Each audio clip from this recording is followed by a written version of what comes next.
sur l'ordinateur. Voilà. Donc, je vous partage mon écran. Donc, normalement, vous voyez mon écran.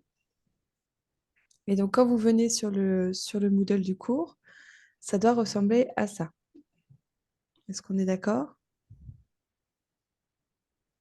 Je vais prendre le rôle d'une étudiante, comme ça vous...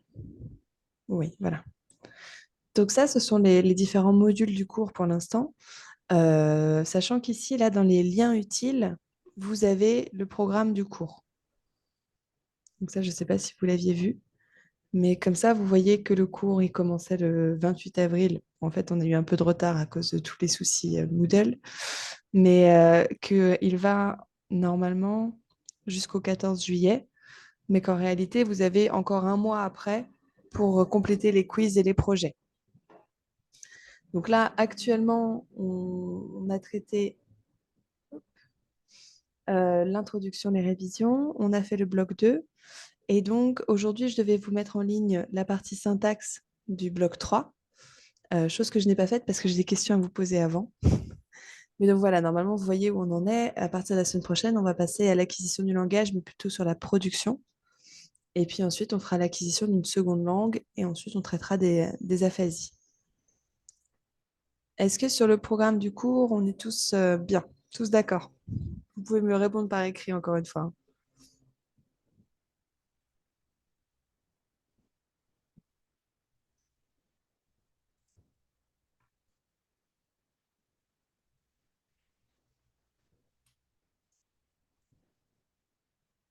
Alors, ok, super. Et donc ensuite, normalement, vous avez pu donc naviguer entre les blocs. Notamment, vous avez le bloc 1 qui était donc le bloc d'introduction et de révision. Donc vous avez une petite vidéo de présentation du Moodle, la présentation du cours. J'ai vu que presque tout le monde a rempli le questionnaire de niveau, donc ça, c'était très bien. Presque tout le monde aussi a répondu au forum pour se présenter. Donc j'en déduis que vous avez réussi à faire toutes ces activités.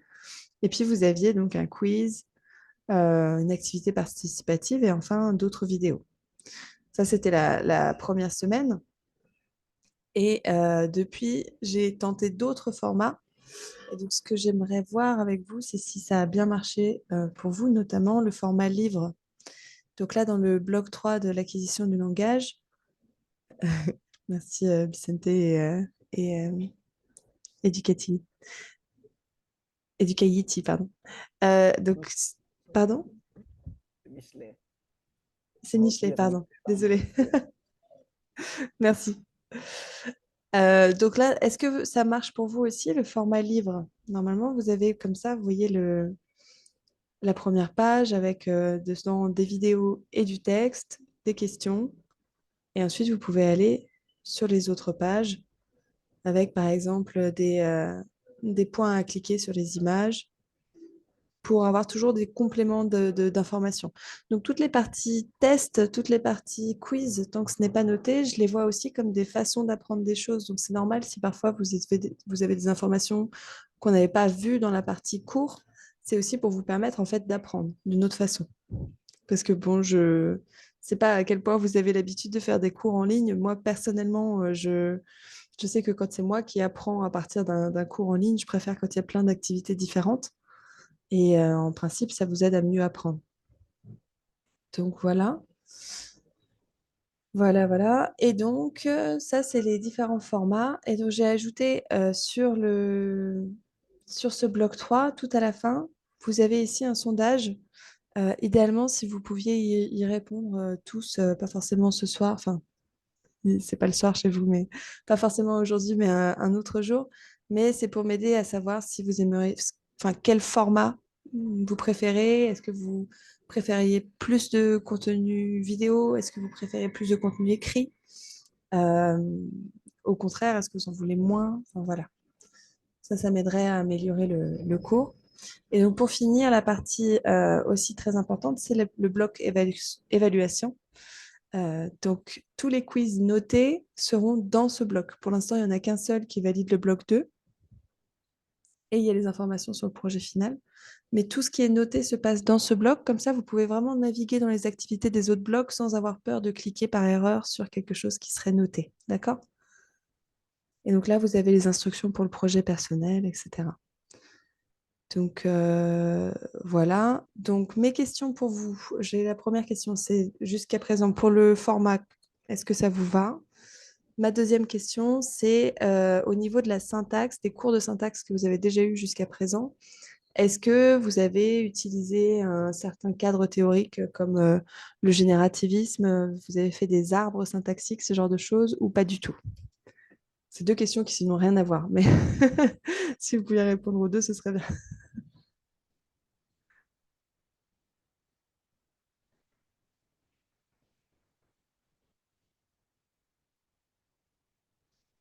Ok, super.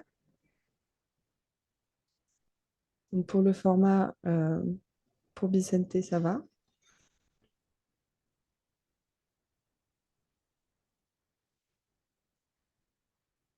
Ok, pour Anne-Fabienne ici.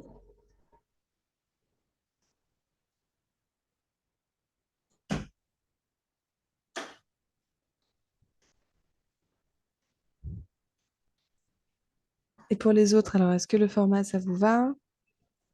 Euh, pour les questions de syntaxe, est-ce que vous pourriez me dire si ça vous parle, les arbres syntaxiques, si c'est des choses... La raison pour laquelle je vous pose cette question, c'est que j'ai enregistré le cours pour vous parler de la compréhension de la syntaxe. Et dans ce cours, je pense que je peux vous montrer à l'écran, il y a des notions comme, par exemple, ce genre d'arbre. Est-ce que c'est quelque chose qui vous dit dont vous avez déjà entendu parler? Alors, Kensley, si tu veux, tu peux prendre la parole.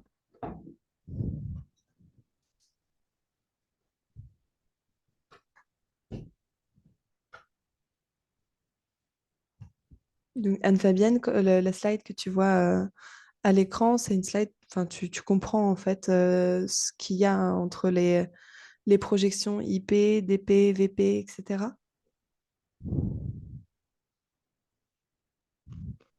Oui, oui, exactement. Je pense que c'est pas nouveau pour nous, ce genre de truc. Super, bon, super.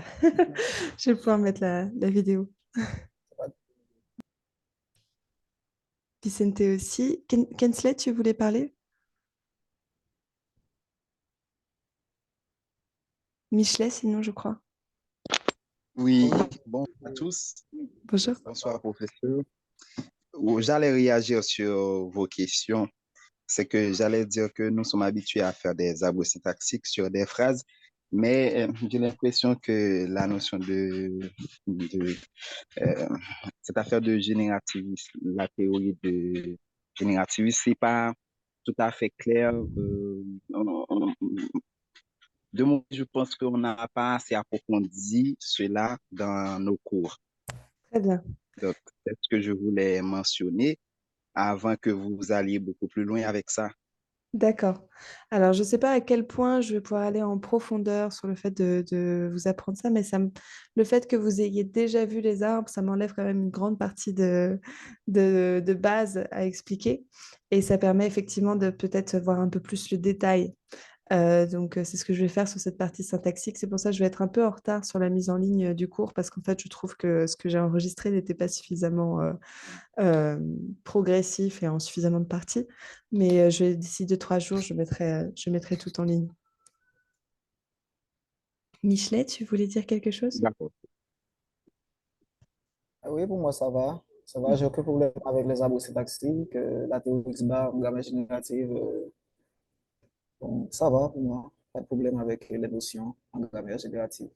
Très bien. Bon, super. Et sur le format, Michelet et Oui, Kensley, ça ça vous va? va et oui, ça va. Ça me va parce que j'ai déjà suivi un cours sur le format et je pense que c'est le même pour les autres étudiants comme Bizente, Fabienne Mélisère et Kinsley aussi. Ok, Ça s'habitue avec le modèle. Ça ne pose pas de problème. très bien. Bon, moi j'ai fini pour... Pardon? Oui. Oui, j'allais ajouter quelque chose par rapport avec Anne-Fabienne qui a réagi sur la difficulté qu'on a à accéder au cours. Le problème, ce n'est pas effectivement avec le format que vous avez utilisé, c'est de préférence l'accès à Internet que nous avons ici, bon, j'allais dire en Haïti. J'ai Mhm. l'impression que ça demande beaucoup. Hmm. C'est ce qui fait que de mon côté aussi par rapport à ce que Fabienne a dit, j'ai l'impression que c'est beaucoup plus difficile d'y accéder par rapport à l'habitude que j'ai avec des autres vidéos, ou du Hmm. moins l'habitude que j'ai sur Moodle, cette plateforme. J'ai déjà eu l'habitude de l'utiliser, mais j'ai l'impression que ces vidéos-là sont un peu difficiles à être téléchargées, tout ça. D'accord. Parce que Alors, jusqu'à présent, j'ai essayé plusieurs fois, je n'arrive pas à lire les vidéos. d'accord. Pourtant, c'est des vidéos Je que ne sais je... pas si vous êtes en mesure d'agir sur cet aspect afin que nous puissions lire ça beaucoup plus facilement. En fait, effectivement, peut-être que le choix que j'ai fait d'une interface un peu ludique, un peu interactive, finalement nous dessert d'un point de vue ressources Internet. Je pense, je sais pas si c'est un problème des vidéos en elles-mêmes, parce que les vidéos sont en fait sur YouTube pour être plus faciles à charger. Donc, en principe, elles ne devraient pas poser trop de problèmes. Euh, une alternative peut-être que je pourrais envisager, ce serait de mettre le lien YouTube directement pour que vous ne soyez pas obligé de passer par Moodle qui va sur YouTube, mais plutôt pour aller directement sur la bonne vidéo. Je vais réfléchir, mais d'accord, je comprends. Alors, il y avait deux personnes qui avaient levé la main. Alors, Gabi, Bonsoir à tout le monde. bonsoir. Je ne pense pas que c'est un problème de monde, non, pour les vidéos. Mhm. Moi-même, j'ai pu les charger sans aucun problème. Je ne sais pas si c'est également le cas pour tout le monde, mais ce n'est pas un problème de Moodle pour les vidéos. C'est facilement chargeable, à mon avis, parce que je les ai toutes sur mon ordinateur. Je pense que du coup, ça doit dépendre de la qualité de connexion des De uns et des connexion, autres. oui, oui, ça dépend en quelque Mm. sorte de la qualité de connexion, à mon avis, Oui, mais pas de Moodle en soi. d'accord. Bon, ce que je pense que peut-être la meilleure alternative, c'est effectivement d'aller donner le lien pour pouvoir consulter en dehors de Moodle pour ne pas avoir une étape supplémentaire pour ceux qui ont des soucis de connexion. Le problème étant que maintenant, j'ai fait des formats un peu différents, comme je vous disais. J'ai fait ce format court que personnellement, je trouve chouette, donc j'espère que pour vous aussi. Mais peut-être que celui-là aussi demande pas mal de ressources Internet parce qu'il est interactif. Et là, dans ce cas-là, vous mettre le lien de la vidéo, je ne sais pas à quel point c'est pertinent parce que je ne sais même pas si vous arrivez à charger en fait le livre en lui-même. Voilà. Alors, Michelet, tu avais levé la main aussi? Oui, j'allais poser une question sur le format. Ça Oui. indique quoi? C'est pas un trop trop grand problème. Je voulais savoir ce que cela indique, le pourcentage sur le titre des blocs. Oui, alors c'est censé être quelque chose qui est ludique et qui vous montre à quel point vous avez progressé. Seulement, je ne sais absolument pas comment ça marche, puisque vous voyez, j'ai fait toutes les activités en entier personnellement pour tester le cours, et pourtant, je suis toujours à 0% sur plein de blocs. Donc, c'était censé Ok. quelque chose qui vous motivait en disant, bah, vous avez fait 25% des activités. Et en fait, vous voyez que sur les deux autres blocs, je suis toujours à 0% personnellement. Et donc, j'ai cherché les paramètres de pourquoi est-ce que le petit bonhomme ne monte pas. Mais pour l'instant, j'ai pas de réponse, malheureusement. C'est... Ah, ok. c'est- Parce que j'ai constaté aussi sur mon compte. Oui, oui, oui, non, c'est pas... Malheureusement, ce n'est pas indicatif comme ça devrait l'être de des activités achevées. Parce que vous voyez, si on Ok. regarde ici, je crois... Ah non, je les ai pas là. Mais sur l'autre bloc, je pense le bloc 2 où je suis à 0%, il y a quand même un test. Ouais, je pense que ça se base beaucoup sur les tests, en fait, si vous avez fait les quiz. Et enfin, Ok. voilà. De toute façon, tout ça, tout ce qui est en termes de points et tout ça dans les blocs, toutes ces informations, c'est plus pour vous motiver, pour avoir un aperçu rapide de là où vous en êtes, mais c'est pas quelque chose que moi je comptabilise pour votre évaluation. Encore une fois, hein, toute la partie évaluation, c'est vraiment ce qui est dans le bloc d'évaluation. Donc, c'est le quiz noté sur le bloc 2 et vous allez avoir là bientôt du coup le quiz noté sur le bloc 3 puisque avec le cours que je vais mettre en ligne dans 2-3 jours, on aura terminé le bloc 3. Ok, merci, merci, j'ai bien compris. Ok. Je vous propose de passer peut-être aux questions sur le cours, sur le contenu, si vous en avez. Ah ouais, je pense qu'on en a quand même. Oui, j'imagine. Alors, oui, Michelet,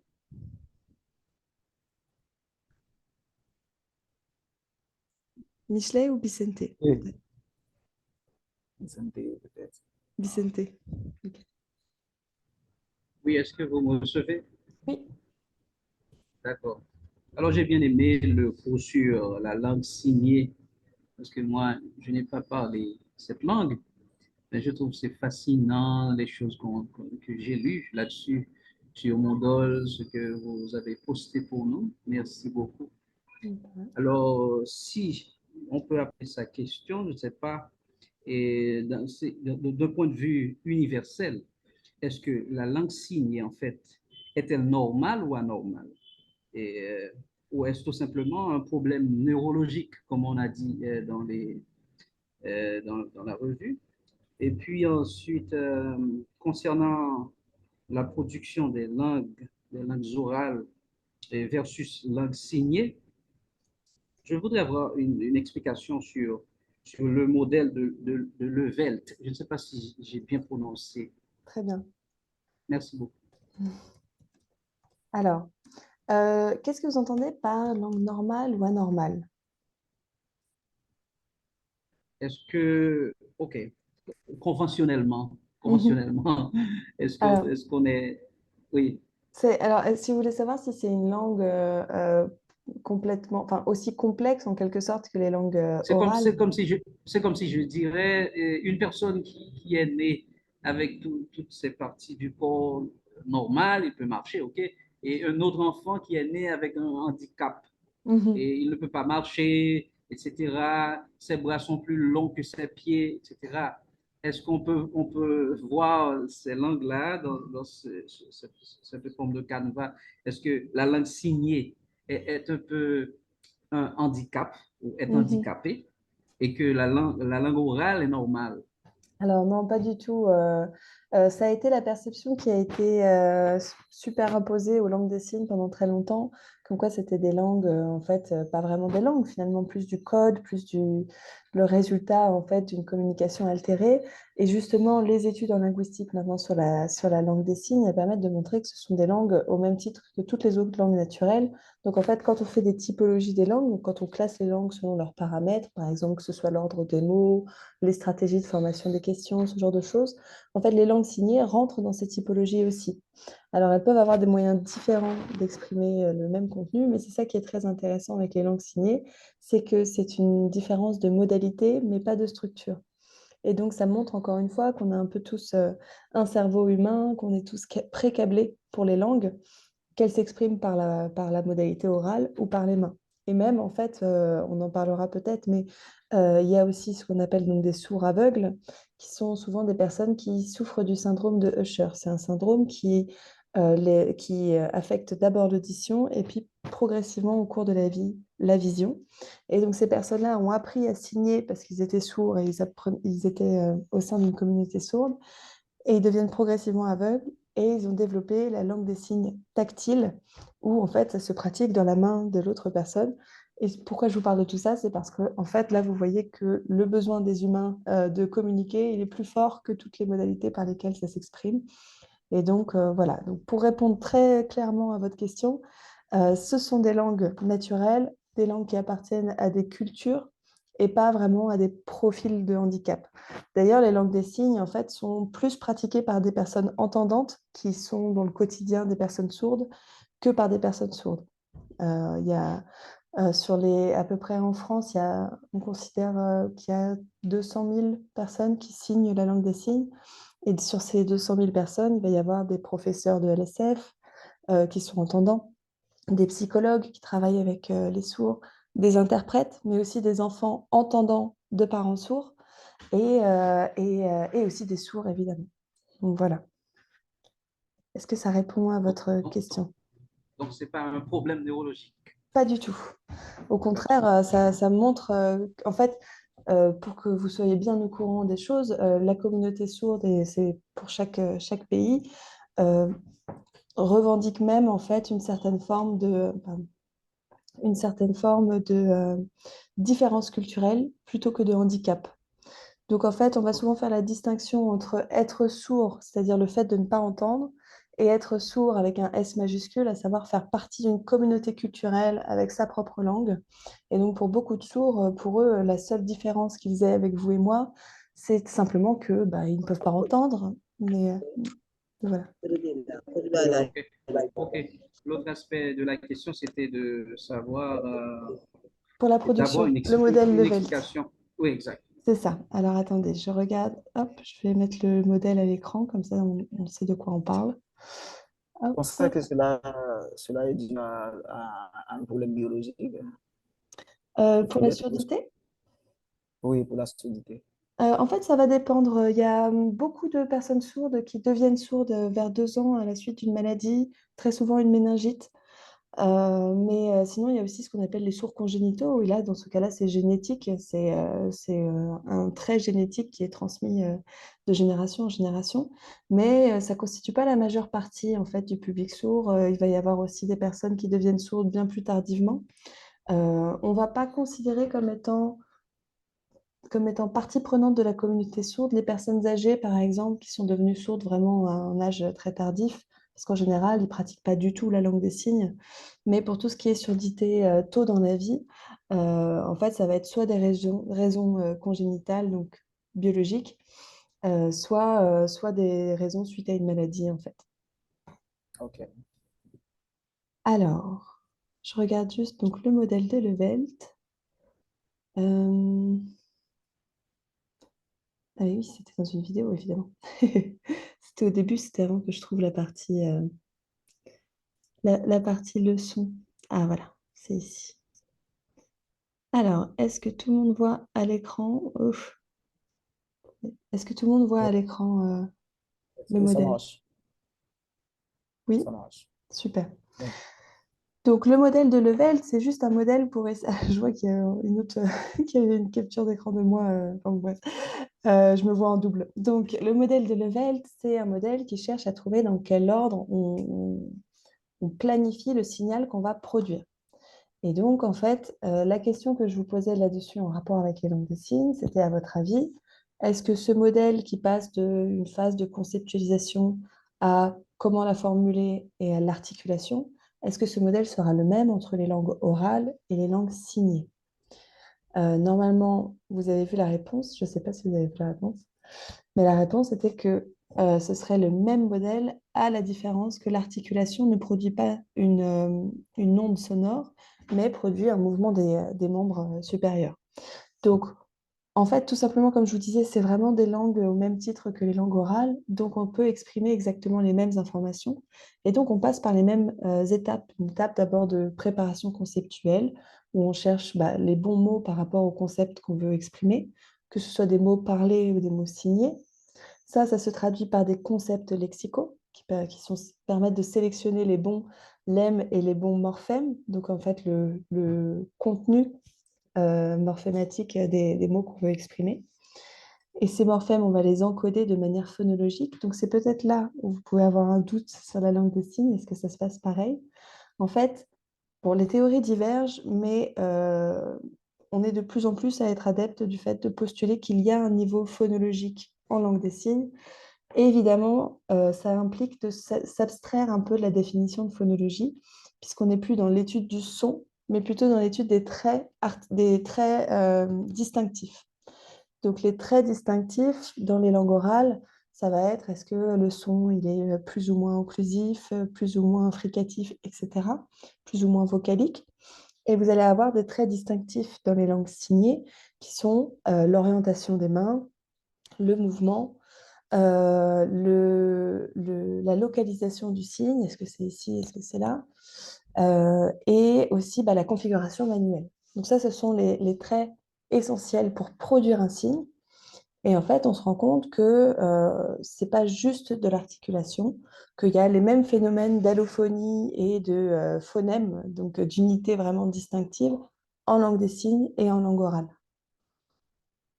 Donc, du coup, on passe aussi par cette étape, alors en sachant que la notion de syllabe dans les langues signées passe par la notion de mouvement, parce que les syllabes, je fais ça très rapidement, mais les syllabes en langue orale s'articulent autour d'un noyau qui est l'élément le plus perceptuellement saillant. Donc, par exemple, c'est la voyelle en général. Ça peut être une voyelle ou une semi-voyelle. C'est l'élément le plus sonore. D'accord?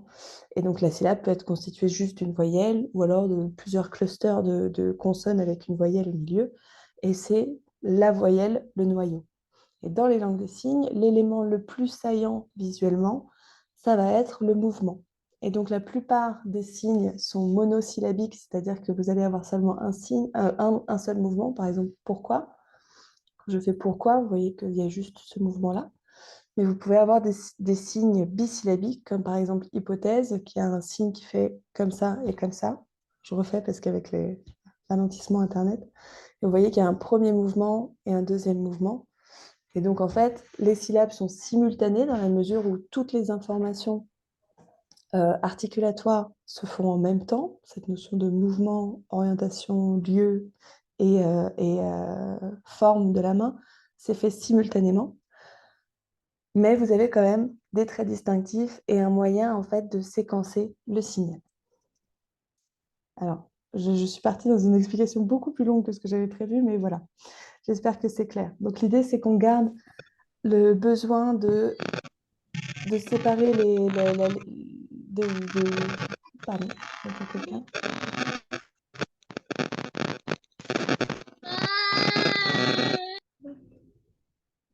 Hop là. Alors, je me suis permis, Alexis, de couper votre son parce qu'il y avait des interférences. Mais donc voilà,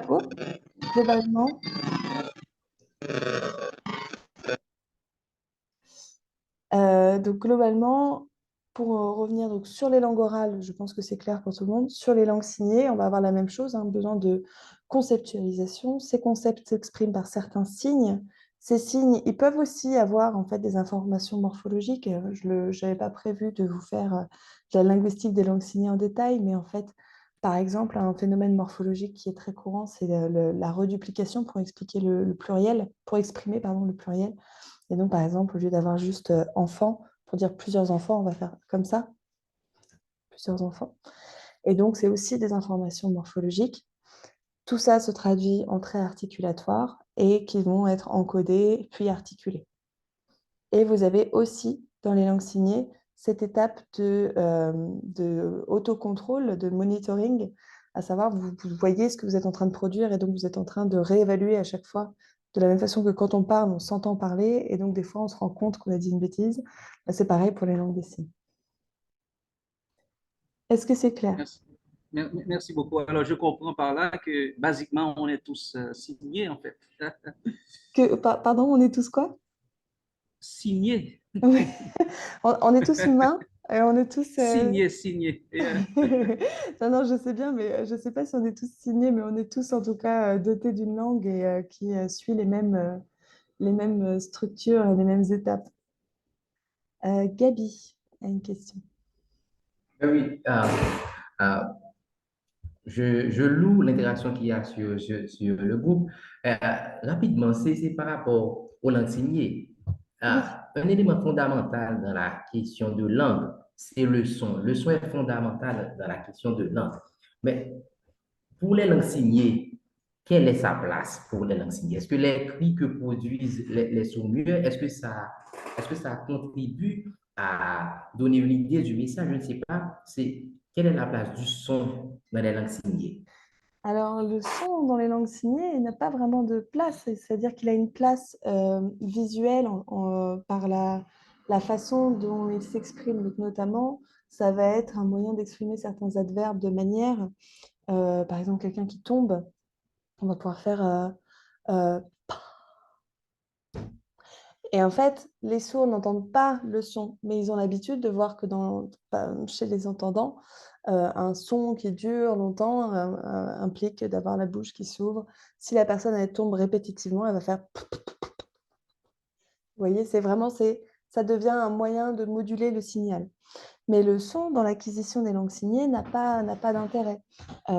C'est quelque chose qui est important de connaître, qu'il est important de connaître parce que ça permet de savoir que quand vous êtes en train d'éduquer, quand vous avez par exemple dans votre entourage un bébé sourd, il faut faire attention à ce qu'il soit en train de vous regarder. Donc il faut attirer son attention pour pouvoir lui parler en langue des signes. Donc, c'est quelque chose que les bébés entendants n'ont pas, j'allais dire le luxe, mais non, c'est un peu l'inverse. Les bébés entendants sont toujours exposés à du son, parce que même en les posant dans un coin, ils entendent toute leur famille qui parle, sauf événements tragiques et maltraitances très importantes. Mais disons qu'un bébé entendant typique sera, même si personne s'en occupe, il entendra du signal linguistique. Pour un bébé sourd, il va voir des interactions, mais c'est seulement quand lui tourne son attention vers, vers la source du signal et qui sera forcément un signal visuel. Si c'est un sujet qui vous intéresse, l'acquisition des langues signées, peut-être que je peux rajouter une petite comparaison entre langue signée et langue orale dans l'acquisition sur le cours que je vais mettre dans 3 jours. Vous me dites. Mais, ok, merci, merci. On attend l'ajout, on attend l'ajout. Cependant, là, il y a toute une remise en question. Parce que dans le temps, on savait nous dire que dès qu'on parle de langue, on parle de son. Ah, Et tout à l'heure, vous venez de dire que les langues signées sont des langues à part entière. Mais là, ça nous choque un peu, dans le bon sens du terme, ça nous choque un peu. alors, en fait, ça fait très longtemps maintenant qu'on ne dit plus que le concept de son est essentiel et nécessaire pour parler de langue. Même dans la définition du CNRS, on a enlevé la notion de son, justement pour inclure les langues signées, parce que vraiment, ce sont des langues. Alors, pour vous dire, je ne sais plus si je m'étais vraiment présentée, mais moi, je suis spécialiste de la syntaxe en langue des signes française et je travaille sur les propositions relatives.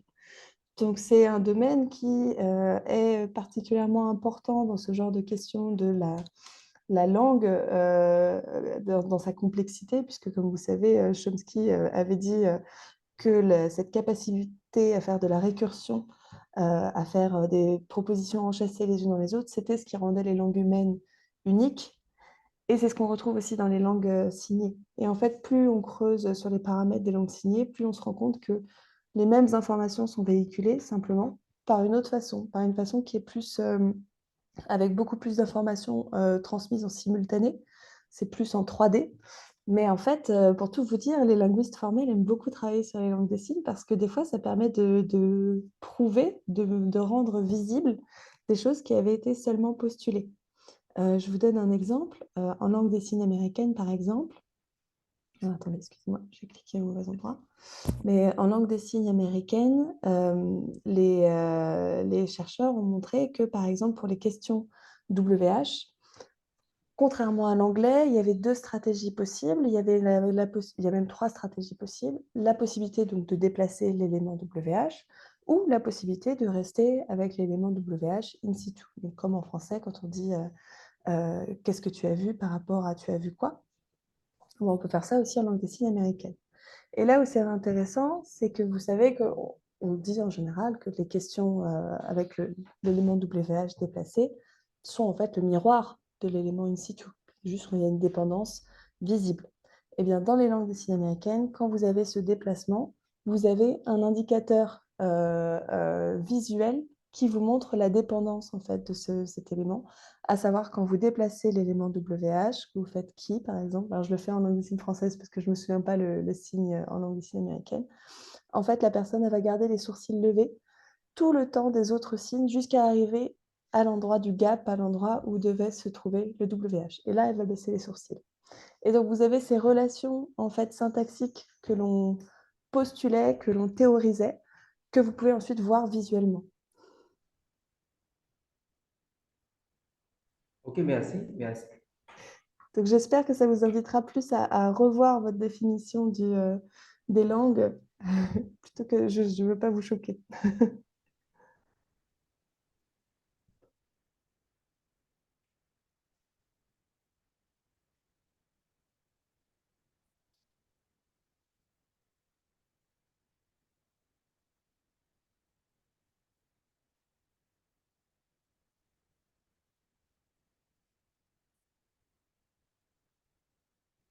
Est-ce qu'il y a d'autres questions?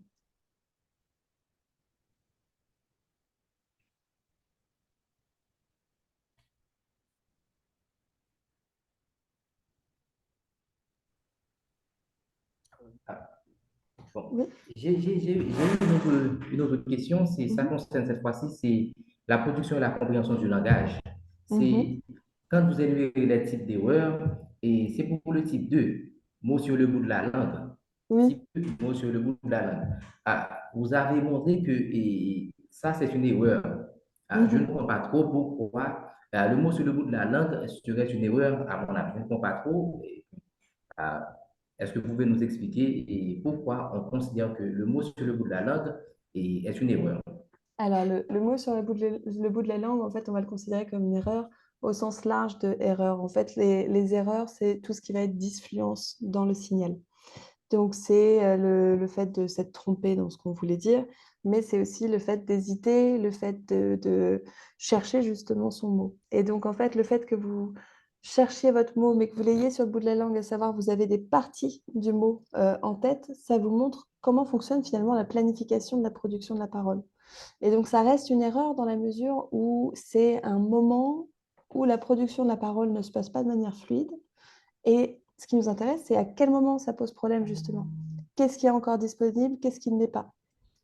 Et c'est ça qui en fait un phénomène intéressant. Donc, tout ce qui est production du langage, c'est ces phénomènes-là de perturbation qui vont nous intéresser. De la même façon, on va le voir avec les aphasies dans le tout dernier bloc, mais ce qui est intéressant avec les aphasies et avec les pathologies en général, c'est la façon dont elles affectent certains aspects du langage et pas le langage forcément en entier. C'est parce que ça nous révèle aussi ce qui est lié au sein du langage, enfin des différents éléments du langage, qu'est-ce qui va ensemble et qu'est-ce qui est séparé. Et donc ce mot sur le bout de la langue, ça vous montre que vous avez déjà fait l'étape de conceptualisation, vous avez déjà en tête un concept, mais vous avez du mal à le nommer, ce qui montre que ces deux étapes, en fait, finalement, sont séparées. Est-ce que ça répond mieux à la question? Mais oui, d'accord, merci, madame. Merci.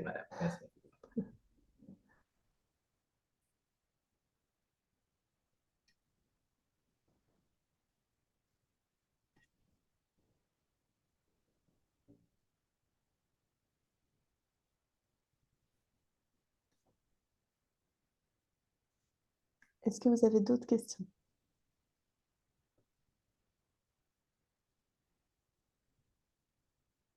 Alors, Flossie, la perception signée pour les sourds-muets ne repose-t-elle pas sur la perception visuelle principalement et une perception auditive personnelle?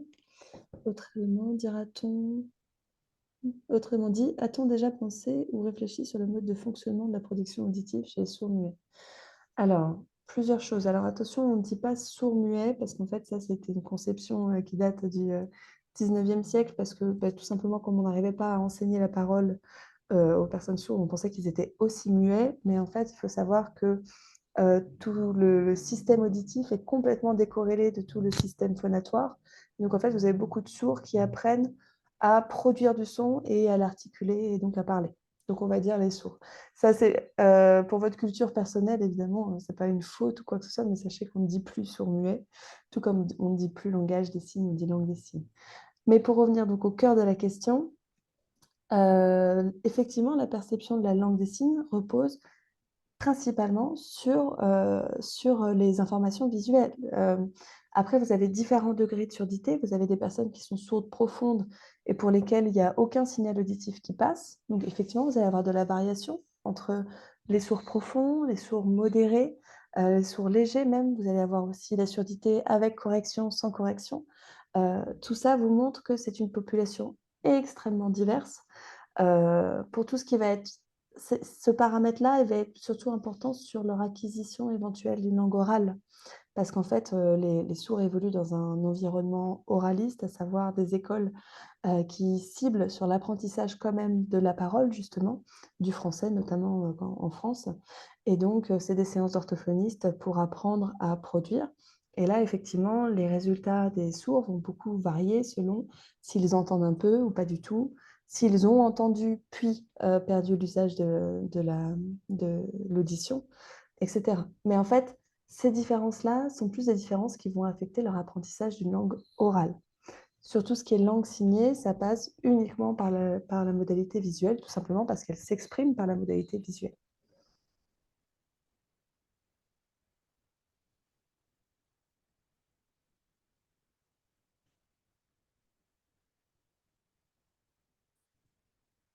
Oui, sur cette...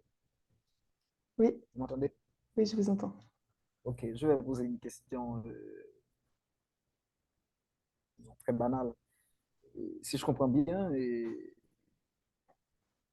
est-ce que les langues signées ont une portée universelle? Ah, est-ce qu'il y aurait, par exemple, une langue signée universelle?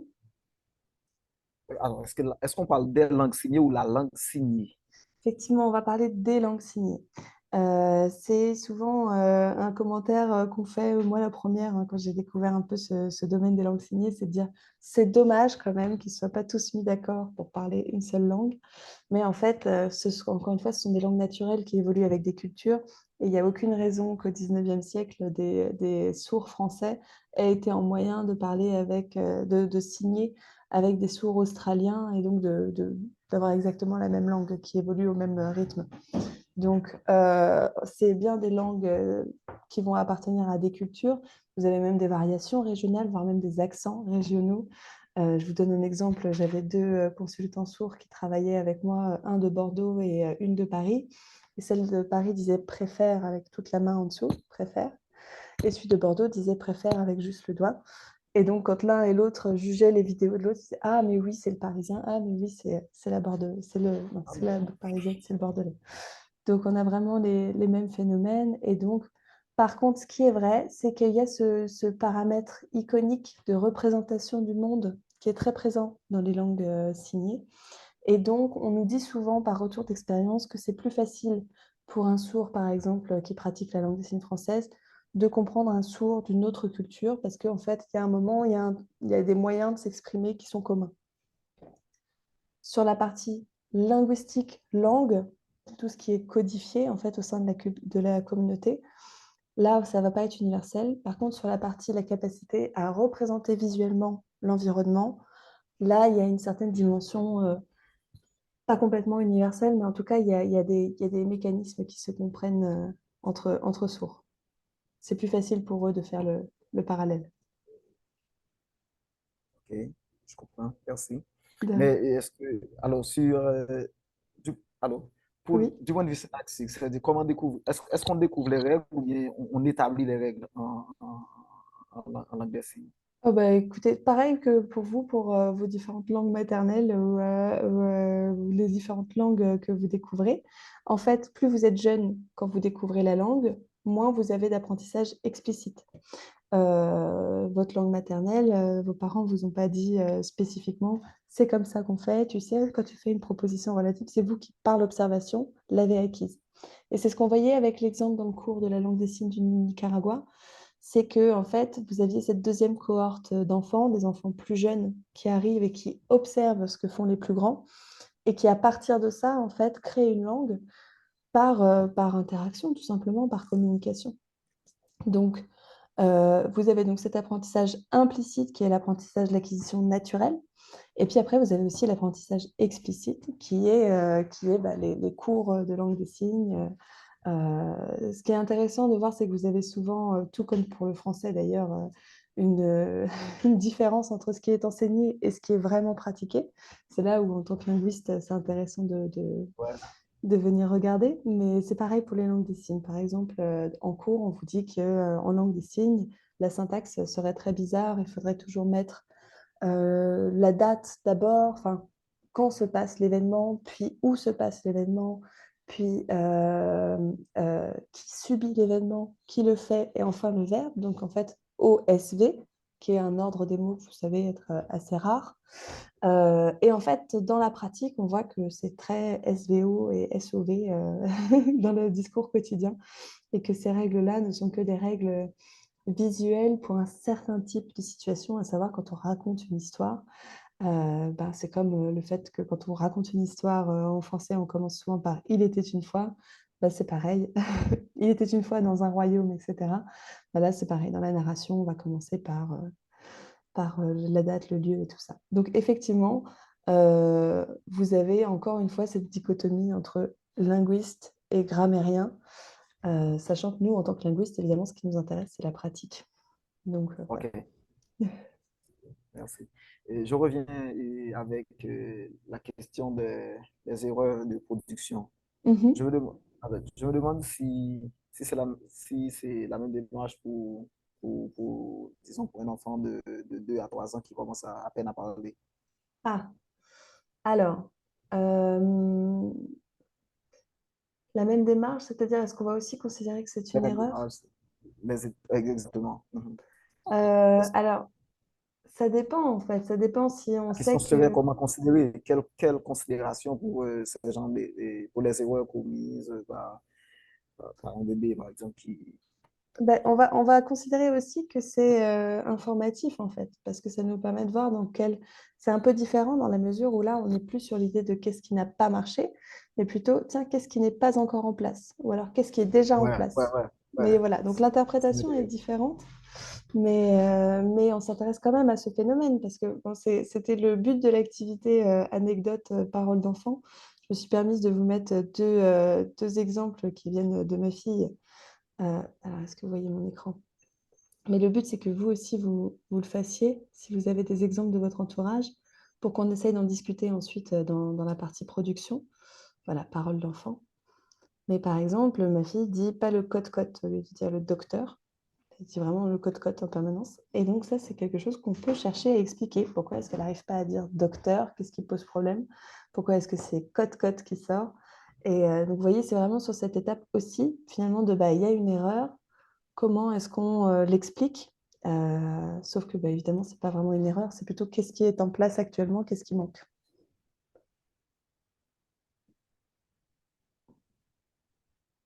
Ok, merci. Je vais prendre les questions de Anne-Fabienne. Alors, est-ce que les conditions d'acquisition pour les langues signées sont les mêmes que pour les langues orales au niveau de l'environnement d'acquisition? Donc, je vois que cette question est vraiment de l'acquisition de la langue des signes. Je vois que ça vous intéresse, donc vraiment, je vais rajouter ça. Je vais C'est parce que c'est rajouter ça pas... dans le cours. c'est- ça se comprend parce que c'est pas trop développé chez nous. Ben oui, oui, bien Ici, sûr. il y a des cours vraiment, il y a des écoles qui donnent des cours, bon, des spécialités, disons, mais Mhm. c'est pas trop développé que ça. Oui, mais après, Parce que, ce qui est intéressant, c'est que beaucoup de personnes signent sans même le savoir. Enfin, comme ils ne pensent pas forcément, dans les communautés sourdes un peu isolées, ils ne pensent pas forcément que ce qu'ils font, c'est en fait pratiquer une langue. Si vous allez voir certaines ouais, communautés sourdes, vous leur dites est-ce que vous signez dans une langue des signes? Non, non, non, non. Puis ensuite, vous les enregistrez, puis en fait, ils signent entre eux pour se parler. Et vous vous rendez compte que, voilà. ben oui, tout à fait, il y a une langue. Donc, en fait, dès qu'il y a une communauté sourde, souvent, il y a une langue qui lui est associée. Et je comprends tout à fait l'intérêt, c'est ce qui fait que moi, je travaille dans le domaine, donc je ne vous juge pas. Euh, mais je Évidemment. rajouterai effectivement cette partie dans le cours là, que je vais mettre dans 3 jours. Pour répondre très clairement, les conditions d'acquisition, elles sont très différentes entre ce que vous entendez entre acquisition naturelle et acquisition typique, normale, dans la mesure où qu'est-ce qui est le plus pratiqué. Pour les enfants entendants, pour vous et moi, l'acquisition naturelle, le fait d'être exposé à la langue parlée par ses parents, c'est aussi l'acquisition typique. C'est ce que vivent la majeure partie, sinon tous les enfants entendants. Pour les enfants sourds, c'est différent. Il y a seulement 5 à 10% des enfants sourds qui naissent de parents sourds et donc qui sont exposés à une langue des signes de manière naturelle dès la naissance, avec des petits bébés à qui on signe et qui donc du coup reçoivent de l'input linguistique dès la naissance. Il y en a seulement 5 à 10%. Et donc l'acquisition naturelle n'est pas l'acquisition typique. La norme, c'est plutôt d'être dans les 90% restants, 95% même, d'enfants sourds qui naissent de parents entendants. Et là, leur acquisition des langues va dépendre complètement des choix des parents. Vous avez des enfants sourds dont les parents vont privilégier seulement une éducation oraliste et donc du coup, ils vont recevoir aucun input linguistique signé, donc parfaitement accessible. Donc ça va leur demander beaucoup d'efforts, donc vous allez avoir des résultats très différents selon les enfants. Ça implique d'avoir des sessions avec des orthophonistes, ça implique éventuellement d'être implanté avec un implant cochléaire, sachant que ça marche plus ou moins bien, d'avoir un appareil auditif, etc.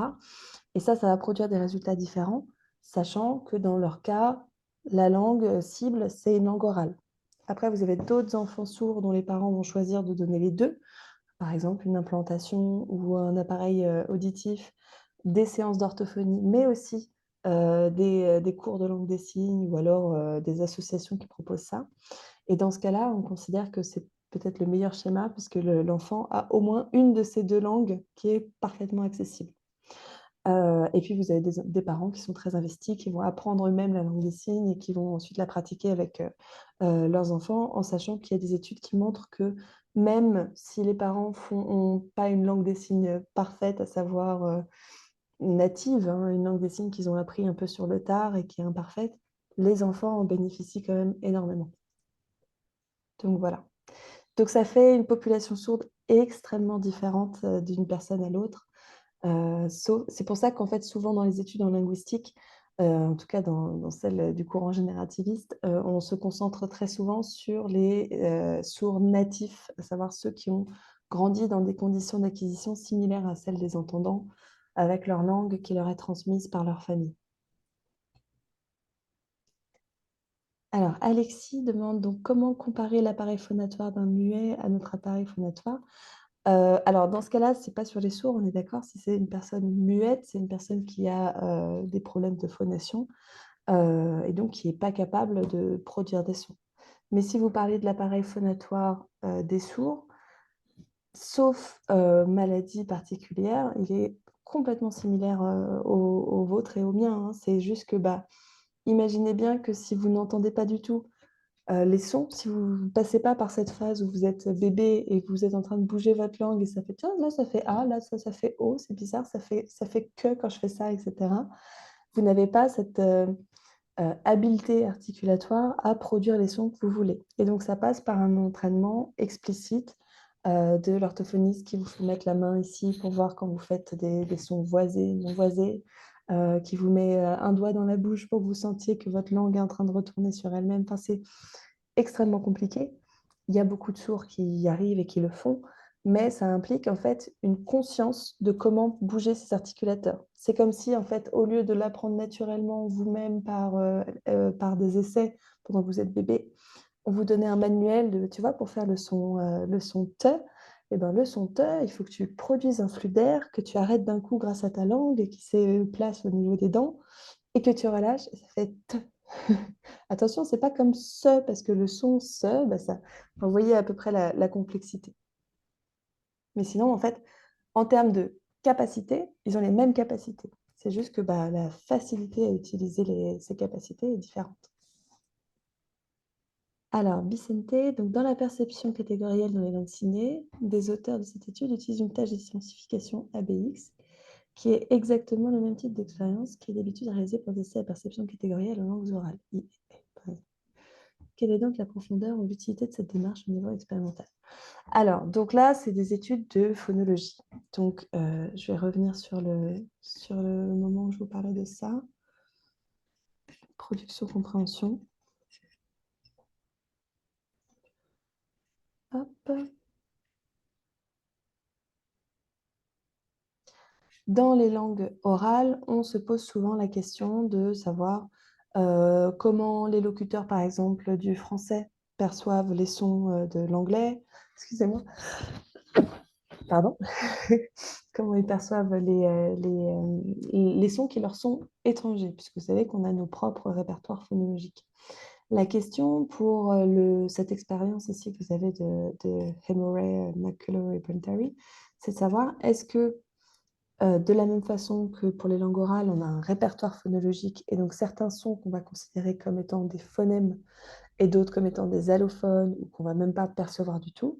Est-ce que c'est pareil pour la perception des informations visuelles pour les langues des signes? Est-ce que donc on a un niveau phonologique en fait? Donc pour cette étude, ils ont cherché à voir si en fait visuellement, vous avez deux, c'est pas des sons évidemment, mais deux signes différents qui font un continuum, d'accord? Vous avez le premier signe qui est ici, comme ça, et le deuxième qui est là. Ils ont fait plusieurs continuums, hein. Ils ont fait des continuums qui étaient juste sur la localisation, comme vous voyez là, ou des continuums qui étaient par exemple sur la configuration, j'ai dit l'orientation, la localisation, la configuration manuelle, des continuums de mouvement, des continuums aussi d'orientation, pour voir parmi ces paramètres lesquels créer une perception catégorielle. La perception catégorielle, vous savez que c'est cette capacité à classer le signal en catégories, hein, un peu à ranger dans des paniers, de sorte que en fait, ce n'est pas ce que vous percevez directement qui est interprété, mais plutôt la façon dont vous vous représentez ce que vous avez perçu. Ça va, c'est clair sur la Oui, c'est perception? clair, c'est clair. Ok. Merci beaucoup. Et donc, l'intérêt de cette tâche, c'est de savoir est-ce qu'il y a perception catégorielle et surtout, est-ce que cette perception, elle est aussi partagée par des entendants? Parce qu'en fait, si vous avez juste une perception catégorielle, à savoir que même des gens qui ne pratiquent pas cette langue classent de la même façon les signes, ben en fait, vous n'avez pas de niveau linguistique, c'est juste de la perception. Nous, notre perception des langues orales, elle est justement filtrée par notre répertoire phonologique. Et c'est ça qui est intéressant. Et en fait, c'est ça que j'essayais de vous faire remarquer ici, c'est que le fait d'avoir aussi fait passer cette expérience à des personnes entendantes, le but, c'était de voir, bah, en fait, est-ce que voilà, est-ce qu'on parle de linguistique? Est-ce qu'il y a un filtre linguistique dans cette perception? Ou est-ce que c'est juste de la perception visuelle? Et alors, je ne vous ai pas mis les résultats, mais les résultats étaient que, au moins pour la localisation, non, je crois que c'était pour la configuration manuelle, euh, il y avait une différence entre sourds signant en langue des signes américaine et les personnes entendantes qui ne connaissaient pas du tout la langue des signes. Et cette différence, c'était justement que certaines catégories, enfin certaines extrémités du continuum, elles n'étaient pas classées pareil pour des sourds signants que par des personnes entendantes. Donc, pour le dire très sincèrement, vous voyez tous la différence entre ça et ça. Euh, pour la perception visuelle, il y a bien des catégories, peu importe que vous soyez sourd ou entendant. Par contre, la nature de ces catégories change selon si vous êtes signant dans la langue des signes qui est testée ou pas.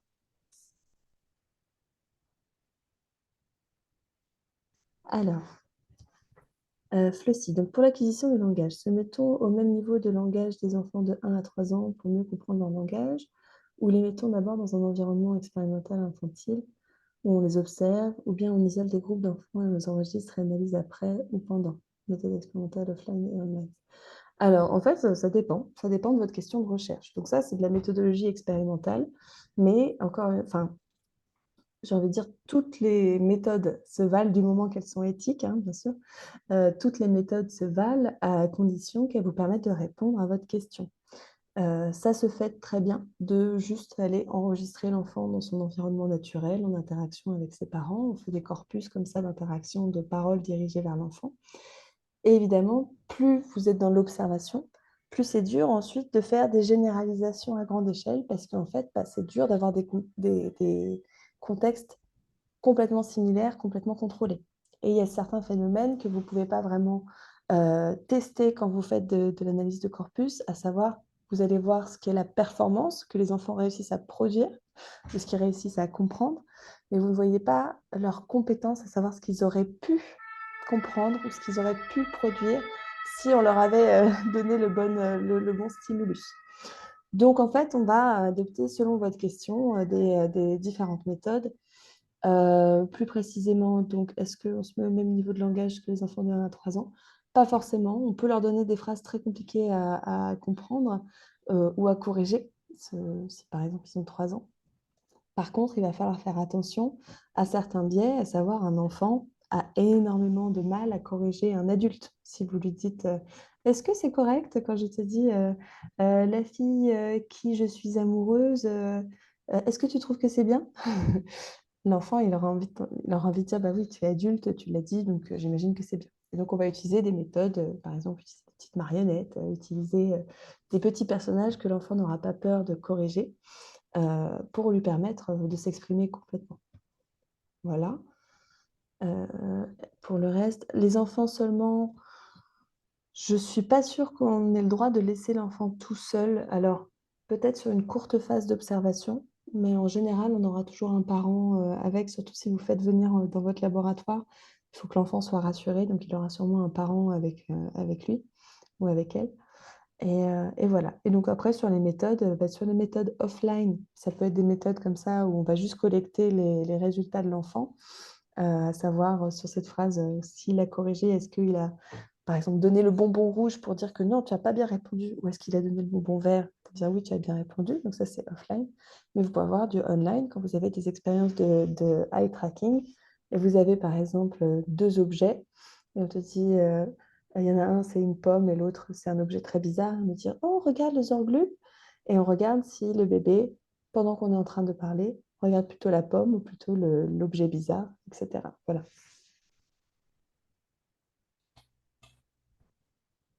Alors, Kensley, pourquoi on est obligé d'utiliser les mêmes concepts ou même les mêmes théories pour parler des langues orales et celles signées? Je voudrais prendre en exemple les concepts de signes, phonétique, phonologie. Alors, c'est une très bonne remarque et en fait, tout le monde n'est pas forcément d'accord avec ça. C'est un choix théorique auquel je souscris la bonne raison que c'est un choix un peu politique aussi, à savoir, ayant trouvé les mêmes phénomènes entre les deux modalités, je trouve que c'est plus facile de faire le rapprochement et de voir ce qui les sépare si on utilise les mêmes termes. Je ne sais pas si vous avez été confronté à ça au cours de votre scolarité. Moi, personnellement, ça a été le cas où on m'a souvent redéfini des termes que j'avais appris d'une autre façon. Le terme de morphème, par exemple, il est parfois nommé monème, il est parfois nommé... Enfin, il y a plein de façons de nommer parfois les mêmes phénomènes. Et donc, il y a des chercheurs et tout un tas d'autres entités qui préfèrent développer leur propre vocabulaire pour parler des langues signées, pour faire valoir leur singularité. Et puis, il y a des chercheurs auxquels j'appartiens qui cherchent plus ce qui les rapproche des langues orales, bien sûr sans gommer leur singularité, mais c'est juste que ça aide de savoir qu'on parle un peu des mêmes choses. Donc, surtout dans des cas où ça n'affecte pas en soi la théorie d'origine, à savoir que ici, en phonétique et en phonologie, ce que ça traduit dans les langues orales, c'est le fait que, par exemple, toutes les qualités de son ne sont pas forcément perçues comme étant des sons différents. On va les classifier. Ça, c'est vous avez le signal sonore et vous avez comment vous le comprenez, comment vous le catégorisez. Et ben, le fait qu'il se passe exactement, donc je vous donne un exemple concret, hein. Par exemple, en français, vous avez re, selon si c'est triché ou tracteur, le re est produit plus ou moins à l'avant ou à l'arrière de la bouche. Et pourtant, on comprend comme un seul re. Et même si quelqu'un avait un accent et faisait un R roulé, un re, on le comprendrait quand même comme re. Et on met tout ça dans la même boîte. Bah, pour les langues signées, c'est pareil. En langue des signes française, vous allez avoir semaine qui est normalement fait sur le coude. Mais en fait, par co-articulation, parce qu'on est en train de le faire vite, on peut le faire ici. Et il est quand même compris exactement pareil. Et donc, c'est plutôt sur la similarité entre ces processus de classification, ces processus d'organisation syntaxique, qu'on s'appuie sur le même vocabulaire. Mais encore une fois, là, moi, ça, c'est la théorie à laquelle je souscris, parce que pour moi, ça fait sens. Mais si ça vous paraît vraiment trop étrange, il y a d'autres personnes qui défendent une linguistique faite seulement pour les langues des signes et qui s'intéressent du coup à d'autres aspects. Alors, Alexis, comment l'élaboration d'un corpus dans les langues signées est-elle possible? Eh bien, par la vidéo. Les corpus de langues signées se font par vidéo. Ils sont extrêmement rares parce que malheureusement, tout ce qui est vidéo, pour l'instant, on n'est pas encore capable, même avec ChatGPT, de faire des traductions automatiques et des annotations automatiques. Mais donc, du coup, en fait, faire des corpus de langue des signes, ça demande beaucoup de moyens humains notamment, puisque vous devez enregistrer les personnes qui signent et ensuite vous devez annoter ce qui se passe à l'écran, puisqu'évidemment, si vous voulez ensuite faire des recherches dans votre corpus, eh ben, vous allez devoir annoter. Et c'est pour ça que je connais plein de gens qui travaillent à l'élaboration de corpus et je trouve ça vraiment très super, très très bien, très super, je dis très très bien. Mais pour ma part, par exemple, je travaille avec des consultants, des informateurs sourds et j'enregistre les données au fur et à mesure qu'ils produisent une phrase par une phrase. C'est un peu plus simple pour ensuite la traduction. Mais par exemple, vous avez le corpus LS Collins. Alors attendez. LS Collins corpus, qui est un corpus de langue des signes française, je vous le partage, qui a été en grande partie annoté. Et donc, si vous voulez voir, ça fait, vous voyez, vous avez bien une personne qui va signer normalement. Voilà. Et ce corpus, vous pouvez le consulter, vous pouvez chercher des informations dedans, et vous pouvez aussi en fait avoir les annotations. Donc voilà, donc ça existe, mais la constitution de corpus en langue des signes est un petit peu plus compliquée. En fait, c'est pour ça qu'on parle souvent des langues des signes comme étant des langues à tradition orale. Comme toutes les langues à tradition orale qui n'ont pas de système écrit, c'est plus compliqué de faire des recherches dessus. C'est aussi ce qui en fait un peu le charme. Ça veut dire qu'il y a encore beaucoup de choses à faire, que si vous partez dans ce domaine, comme ça a été mon cas, ben, vous avez encore plein de questions qui n'ont pas été explorées. Alors,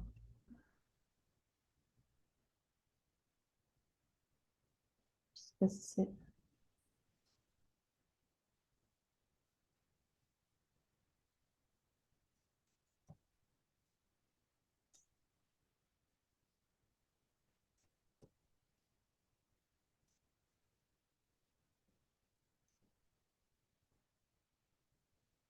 Bon, je ne retrouve pas l'exemple que je voulais vous montrer là, comme ça, mais j'aimerais bien vous montrer quand même un exemple d'annotation. Non, j'ai dû faire du tri dans mes données. Parce que j'ai pas envie de retélécharger tout tout le corpus. Ah, voilà. Vous voyez ici, par exemple, donc c'est le segment que vous voyez ici. Si vous allez là, hop, c'est l'histoire d'un cheval dans des champs, à perte de vue, un cheval galope. Donc ça, c'est le niveau, c'est un certain niveau d'information, d'annotation qui va être en fait la traduction. Puis après, vous avez évidemment le mot à mot avec le détail, les informations morphologiques, etc. Mais si ça vous intéresse, alors juste un tout petit point, sachez que tout ce corpus se concentre autour du genre narratif. Et donc, c'est ce que je vous disais, c'est pas exactement le même fonctionnement que dans la discussion quotidienne, dans la conversation quotidienne. Donc, il y a des différences syntaxiques et iconiques ici importantes. Voilà.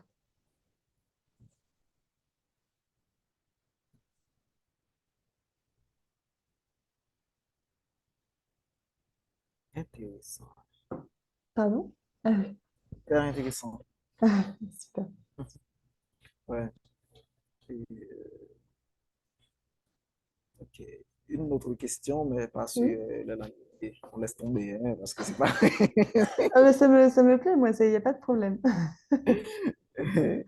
Ok. Et pouvez-vous nous en dire plus concernant, disons, le lien qui existe entre disons, nous sommes au niveau de la perception, Mhm. disons, entre la discrimination auditive et discrimination visuelle dans le cadre de l'acquisition de la Alors, parole. en fait, l'acquisition de la parole, pour le coup, c'est vraiment quelque chose qui se passe sur enfin, qui se base sur plein d'informations différentes. Donc, je vais vous repartager encore mon écran. C'est ce que je disais sur la partie juste compréhension. Mais Ouais. en fait, vous avez tout un tas d'informations qui sont importantes pour les enfants. Et donc, parmi les informations, excusez-moi, je vais les trouver. Je vais trouver ce que je cherche. C'était peut-être la semaine dernière, en fait. Euh, Il ouais. y a une vidéo Oui, qui demande où vous demandez de fermer les yeux, d'ouvrir les yeux Ah oui, oui. disons, Et ça, parler un peu. c'était la production, purement la production, effectivement. Pardon, la perception, excusez-moi, je pensais à l'acquisition, c'est pour ça que je dis purement la perception. Mais oui, oui, sur ce phénomène, l'effet McGurk. Sur l'effet McGurk, donc en fait, euh, non, là, je vais vous expliquer juste sur l'effet McGurk. Ce que ça nous montre, c'est que vous avez effectivement plusieurs informations qui viennent vous aider en fait à traiter le signal. Parce qu'en fait, vous savez très bien que c'est très rare d'avoir un signal parfaitement accessible quand vous êtes en train de parler avec quelqu'un en face de vous. Il va vous manquer parfois certains sons que vous n'allez pas entendre. Et donc, en fait, votre cerveau, il est très intelligent, il a l'habitude de faire sens de toutes les informations possibles. Vous allez avoir les informations de contexte, les informations visuelles, effectivement, de comment la bouche bouge, et puis les informations auditives, évidemment. Et tout ça converge pour identifier le bon candidat, le bon signal, la bonne interprétation à donner. Et en fait, en acquisition, eh ben, on apprend petit à petit à faire tout ça. Donc, ce que je vous disais, c'était que dès l'état de fœtus, en fait, on a toutes les informations auditives. Alors, pas toutes, justement, on n'a que la prosodie qui est importante, mais c'est déjà une première information auditive. La vision du bébé, il faut savoir qu'elle se développe, on va dire qu'elle arrive à maturation seulement vers les 1 an. Elle met beaucoup de temps finalement à se développer correctement. Et donc, c'est plutôt les informations auditives au départ, jusqu'à ce que vous arriviez aux 9 mois, les 9 mois où vous passez de la dyade, de la communication à la triade de communication, à savoir l'enfant commence à réaliser qu'en dehors de lui-même, bah, il y a des objets, il y a la personne qui parle, et donc là, le regard va avoir une importance, puisqu'en fait, euh, ces informations qui n'étaient pas prises en compte avant, ces informations contextuelles de bah, je suis en train de te parler de quelque chose, regarde, je suis en train de regarder cette chose pendant que je t'en parle, ça va faire partie des stratégies d'acquisition ensuite. OK. Et Donc, ensuite, c'est toujours et pareil. là, on pourrait Pardon. parler de rapport complémentaire, non? Oui, de toute façon, c'est complémentaire. Ce que je voulais dire par le fait que tout se met en place un peu, hein, tout se nourrit, toutes les informations se nourrissent les unes et les autres. En fait, quand on dit que les bébés sont des statisticiens, ce n'est pas pour rigoler, c'est que vraiment, ils vont faire tout un tas d'associations de tiens, ça se passe en même temps que ça. Et donc, ça va avec les informations visuelles. En fait, au bout d'un moment, on apprend que bah, même si j'avais l'impression d'avoir entendu telle chose, quand la bouche est fermée ou ouverte de telle façon, ben en fait, non, c'est ça qui est prononcé. Enfin, vous voyez, on apprend à trouver les bonnes stratégies d'interprétation par l'observation aussi. Donc oui, c'est OK. complémentaire, ils ont besoin de toutes les informations. Après, le fait de manquer de l'une de ces informations, par exemple un enfant aveugle, ça ne l'empêche pas d'apprendre à parler et d'être capable d'entendre. C'est juste que c'est plus facile d'avoir tout un panel d'informations dont vous pouvez vous servir, mais ça n'empêche pas l'acquisition du langage s'il vous manque l'une ou l'autre de ces informations.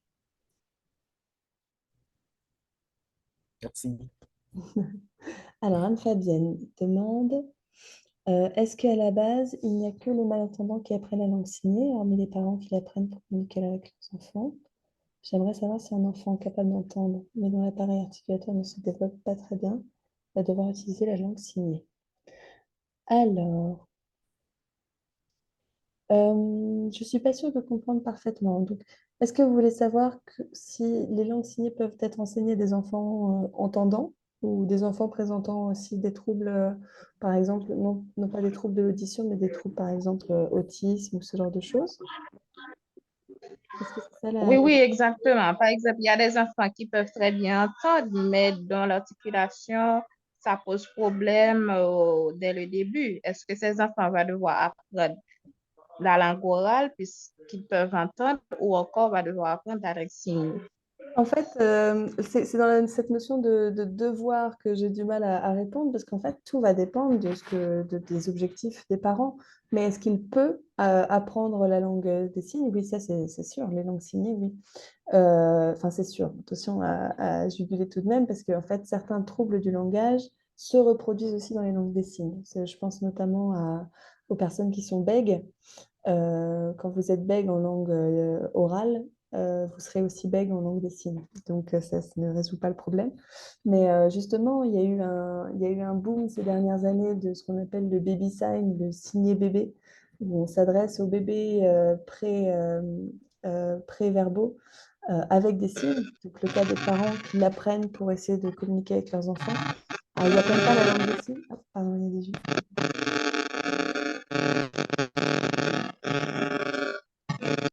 Ils n'apprennent pas la langue des signes, mais ils apprennent en fait, on parle plus de langage complété, à savoir vous rajoutez par-ci par-là un mot lexical, un signe lexical.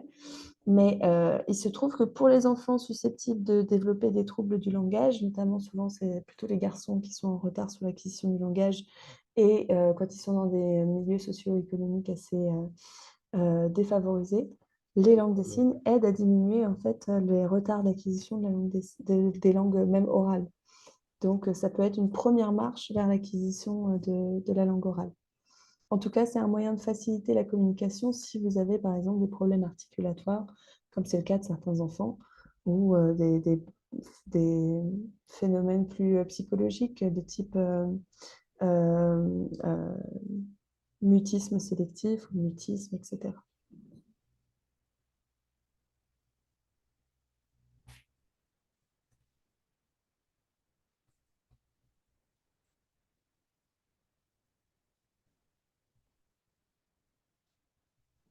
Mais juste pour compléter là-dessus, par exemple, il y a des personnes autistes pour lesquelles ça les aide de parler en langue des signes.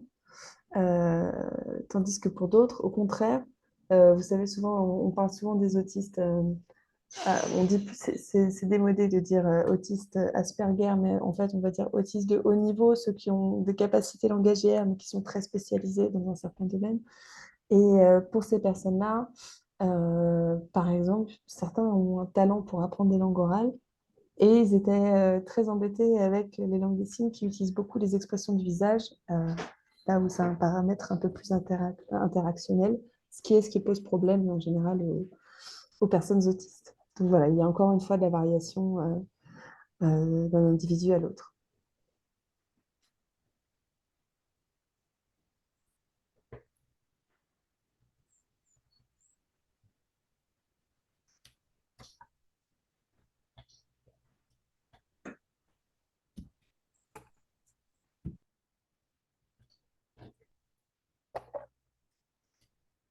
Est-ce que vous avez d'autres questions? Alors, Gabi. Oui, alors, Oui. justement, concernant le bégaiement, Mhm. j'avais mis deux questions. J'avais mis deux questions sur Moodle concernant le bégaiement. Ah, je ne Mais sais pas vu. l'une d'entre elles est ainsi formulée, pourquoi l'on ne bégaye pas quand on chante? Ah, c'est une très très bonne question. Vous voulez poser votre deuxième question d'abord ou je réponds? Ah, ok, ok. Vous pouvez répondre la première, la deuxième échappe, mais c'est la première question. Pourquoi l'on ne bégaye pas quand on chante? Alors, c'est une très bonne question. À votre avis, j'ai envie de dire, qu'est-ce que ça nous informe, qu'est-ce que ça nous dit, le fait qu'on ne bégaye pas quand on chante? Comment on pourrait l'expliquer du coup? Et bon, à mon avis, c'est parce que tout simplement, c'est une mémorisation de notes. C'est un exemple assez simpliste. Je ne sais pas si Non, vous avez tout ça à fait tient. raison. Mais en fait, ce que ça nous dit, c'est qu'il y a On différents ne fait moyens. pas trop. Ok, Ah, ok, ben, je vous laisse expliquer. Ok, je vous laisse d'accord. expliquer. En fait, ce que ça nous dit, c'est qu'il y a plusieurs voies de production de la parole. Et ça, c'est quelque chose d'assez surprenant quand on y pense, parce qu'on se dit, bah, j'ai qu'une bouche, il n'y a aucun intérêt à avoir différents chemins de production de la parole. Mais en fait, tout ce qui est traitement de la musique se passe plutôt dans l'hémisphère droit, et tout ce qui est traitement du langage se passe plutôt dans l'hémisphère gauche du cerveau. Et en fait, effectivement, c'est pas seulement quand on bégaye, vous savez, les personnes aphasiques qui ont des problèmes de production du langage ont moins de problèmes sur la partie chant, sur le fait de chanter des chansons. Et donc ça a donné des idées aux thérapeutes, à savoir essayer de rééduquer la partie langage par la partie chant. Et donc, comment on fait ça? Eh ben, en fait, on traduit la prosodie en termes de mélodie et on apprend petit à petit à mettre un rythme sur des phrases du quotidien comme comment ça va? Et petit à petit, la personne va apprendre à le faire de plus en plus naturellement. Et ce que ça produit dans le cerveau, c'est que on refait une nouvelle route de production du langage, à savoir ce qui se passait à gauche, c'est même à gauche, oui, ce qui se passait à gauche est progressivement associé à ce qui se passe à droite déjà pour le chant. Et donc, en fait, on trouve un chemin décalé pour réactiver la production du langage. Mais en tout cas, par votre observation, vous voyez que justement, il y a au moins 2 voies de production du langage différentes. Je prends la question de Flossie. Speech blur, où le langage de l'enfant est flou, peut-il être vraiment amélioré par les méthodes Montessori, méthode utilisée en Haïti, pour les enfants ayant des troubles langagiers? Y a-t-il d'autres méthodes plus spéciales pour résoudre ce problème? Une personne ayant fait des études en linguistique peut-elle associer cette discipline à la parapsychologie si elle est intéressée par cette dernière? Alors, je ne connais pas précisément les méthodes d'intervention auprès des enfants pour le speech blur précisément. Ce que je peux vous dire, c'est qu'en général, pour les troubles du langage, vous allez avoir plusieurs méthodes différentes et que, en général, si l'acquisition ne s'est pas passée naturellement et c'est pas développé typiquement, ce qui va aider l'enfant, c'est de lui faire prendre conscience justement des mécanismes en jeu. Donc, ça fait tout à fait sens d'être linguiste et d'aller aider des personnes qui font des disciplines parapsychologiques parce qu'en fait, vous allez apporter une capacité à décrypter ce signal linguistique qui pose problème. Donc, j'imagine que si le langage est flou, c'est qu'il a des soucis d'articulation, d'articulation, de planification, d'articulation des sons plutôt. Et donc, que peut-être il n'a pas bien réalisé comment bouger ses articulateurs pour produire certains sons en particulier. Et donc, vous allez pouvoir proposer en tant que linguiste de l'éveiller notamment à la conscience phonologique. Donc ça, c'est très repris par les méthodes Montessori, la conscience phonologique, mais c'est à la base des concepts linguistiques, évidemment. Et, euh, et oui, ça marche assez bien d'éveiller la conscience phonologique. Alexis, donc la liste des caractéristiques que devrait posséder un système de transcription DLS peut être définie. Alors, là aussi, ça va dépendre en fait un peu de vos questions de recherche, mais si ça vous intéresse, j'ai par exemple moi un template, pardon, un modèle de transcription extrêmement détaillé de signal en langue des signes, et notamment c'est un collègue sourd qui l'a élaboré, mais vous allez avoir donc la ligne de traduction, la ligne de mot à mot, et ensuite vous avez la configuration manuelle précisée, le mouvement, vous avez aussi main droite, main gauche. Est-ce que les sourcils sont levés, baissés, froncés? Est-ce que vous avez un plissement des yeux? Est-ce que vous avez la bouche un peu tordue, ouverte? Est-ce que vous avez de la phonation? Enfin bon, voilà, vous avez énormément de paramètres. Il y a sûrement des marges d'amélioration dans tout ça. Ah non, pardon, excusez-moi, de transcription. Donc, vous pensez à en faire un système écrit. Donc, sur la partie système écrit, il y a eu des tentatives.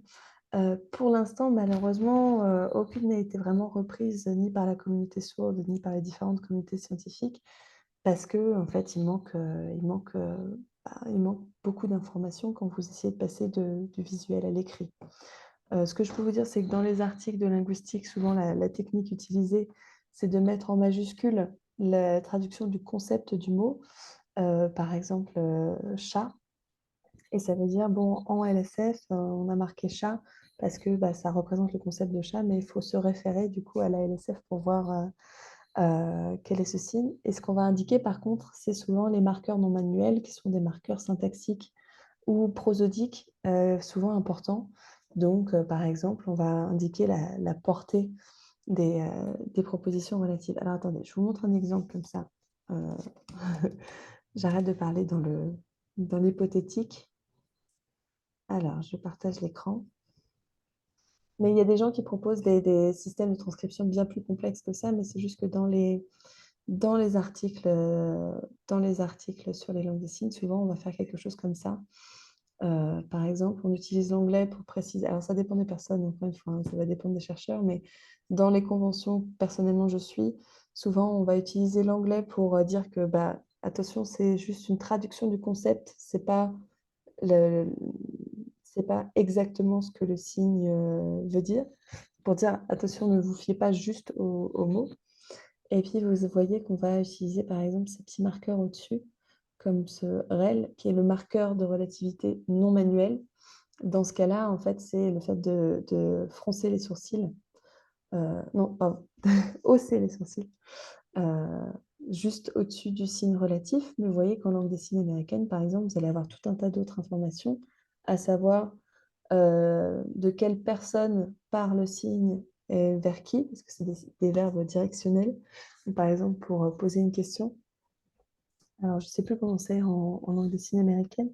En langue des signes française, par exemple, pour le verbe dire, ça va partir de l'initiateur, du locuteur, pour aller vers l'interlocuteur. Et donc, vous pouvez indiquer, bah voilà, première personne vers troisième personne, ça veut dire je t'ai dit.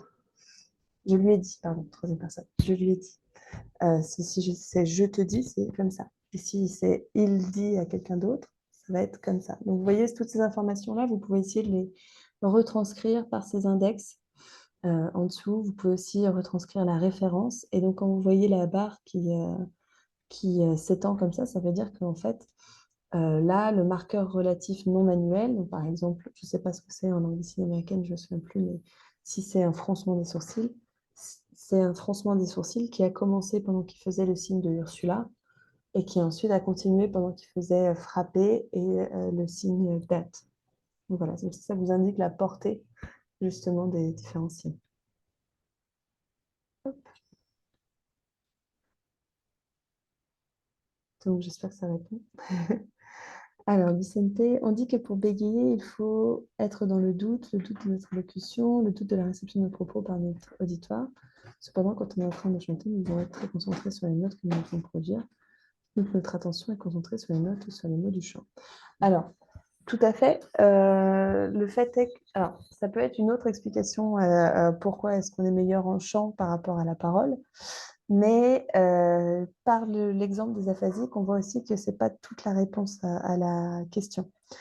C'est un fait avéré que si vous avez une personne bègue et que vous l'empêchez d'entendre ce qu'il est en train de produire, vous lui dites de lire un texte en lui faisant écouter de la musique très très forte, par exemple, et il lit juste le texte, vous l'enregistrez, puis vous lui faites écouter, il se rend compte qu'en fait, il a beaucoup moins bégayé, voire pas du tout bégayé, tout simplement parce qu'il n'était pas dans le contrôle de ce qu'il était en train de produire. Donc effectivement, vous avez d'autres paramètres que simplement la double voix de production. Mais par l'exemple des aphasiques, on voit quand même il y a aussi cette question de plusieurs modes de production.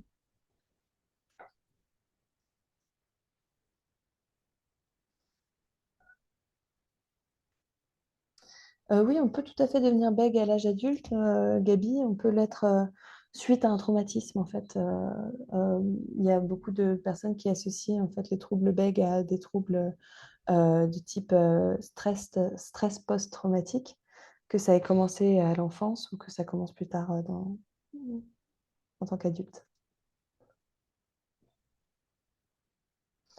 Alors, je vois qu'il est déjà 22h33, donc je prends une ou deux dernières questions et puis après, je vais vous laisser et je mettrai en ligne le cours, mais je vous propose qu'on refasse une séance comme ça d'ici 3 semaines, un mois, pour clarifier les nouveaux points, si ça vous va. 3 semaines, vous dites? Dans Vous trois dites dans semaines, trois un mois, semaines. quelque chose comme ça, le temps d'avoir un peu Ah, plus ok. de contenu. Ah, ok. Je comprends. Bon, c'était une question. Oui. Alors, Flossie, perte de langage normal chez une personne atteinte de folie est-elle abordée en classe? Ou classe-t-on ces gens comme des cas spéciaux? En fait, je ne sais pas. Pour le coup, c'est pas quelque chose que je connaisse, mais après, on peut caractériser cette perte de langage. C'est-à-dire, c'est ce qu'on fait pour les personnes aphasiques. Donc, en fait, la cause importe peu dans la mesure où on est capable de caractériser la production, comment elle se caractérise, celle-ci. Donc, ça peut être une perte de compréhension, ça peut être de la jargonaphasie, c'est-à-dire créer des nouveaux mots, etc. Voilà, donc je ne sais pas exactement comment répondre à votre question, mais toujours est-il que je ne pense pas qu'on exclut totalement le fait d'analyser les pertes de langage chez des personnes atteintes de folie. Au contraire, ça reste des choses intéressantes à traiter et à discuter à partir du moment où il y a une production langagière et qu'on peut s'intéresser à ce qui marche, ce qui ne marche pas, les régularités, etc. Alors, Alexis, que peut-on dire de l'émergence des langues signées? Euh, on peut en dire plein de choses. Ce que ça nous apprend en tant que linguiste, c'est que pour qu'il y ait une émergence de langue signée, il faut qu'il y ait une communauté sourde, il faut qu'il y ait plusieurs sourds qui interagissent entre eux. Et à partir de là, en fait, il y a une communication signée qui va se mettre en place. Donc, ça nous montre l'importance des interactions humaines, parce qu'en fait, vous voyez que dans les cas où les enfants sourds étaient juste dans leur foyer entendant, en fait, il n'y a pas de langue des signes systématique développée qui se développe. On a ce qu'on appelle du home sign, ou qui va être donc extrêmement variable d'un individu à l'autre, d'un individu sourd, mais aussi d'un individu sourd vers les différents membres de sa famille, parce que ça va dépendre de ce que son papa ou sa maman a compris.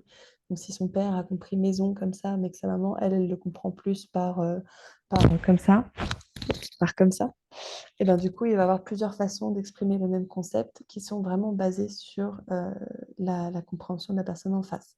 Par contre, si vous avez plusieurs personnes sourdes qui se mettent à interagir de manière régulière, en fait, le système de langue va se mettre en place tout simplement parce qu'on se met d'accord. Les langues, c'est des systèmes de communauté. Et donc, on se met en quelque sorte d'accord, même si ce n'est pas officiel, enfin, c'est tacite. Et on se met d'accord sur un système qui, plus il est partagé, plus va être fléchi. Voilà. Donc, ce que ça nous dit, c'est que l'humain a besoin de communiquer, que comme on est tous précablés pour structurer notre langage syntaxiquement parlant, ben, cette structure, elle émerge, qu'elle soit orale ou signée. Et voilà.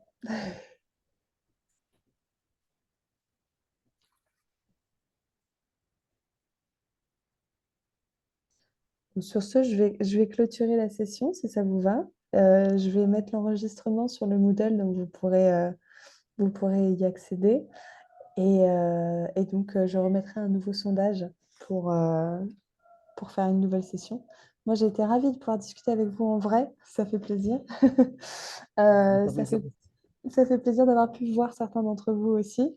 Et j'espère que ça se passera bien. N'hésitez vraiment pas à me poser des questions, que ce soit par le forum ou par email, pour que je puisse vous aider au maximum. Et je vous remercie pour ces échanges très riches. On vous remercie aussi. Alors, c'est à nous de vous remercier, hein. Bah non, moi aussi. C'est Merci enrichissant. également, hein. Merci, au revoir. Ouais. Ok. Bye. Ouais, d'accord.